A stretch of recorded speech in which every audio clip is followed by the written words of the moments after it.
Korang nak tahu tak kenapa kereta korang bila lalu dekat bumping, kereta korang selalu membuai, sedangkan exhauster korang masih lagi okey? So semalam ada Kia Spectra datang, customer bagi tahu kereta dia time dia langgar lubang atau lalu bonggol, dia rasa kereta dia floating. Time corner pun dia rasa body kereta dia membuai. Exhauster standard tapi support dekat spring tu kurang. So kita try pasang spring buffer dari Ultra Racing. Function dia bagi extra support dekat spring. Bila spring korang lembut, spring buffer ni akan kurangkan kompres dekat spring korang. So bila korang langgar lubang atau bonggol, dia akan kurangkan hentakan. Bila cornering pun kereta korang dah tak terlalu membuai. So korang boleh tengok feedback dari customer ni. Lepas pasang spring buffer ni, dia langgar bonggol atau lubang, kereta dia dah tak membuai. Time corner pun kereta dia masih stable walaupun pakai exhauster standard. Rasa dia tahan kan?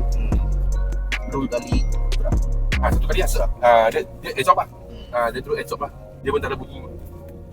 Itu yang penting.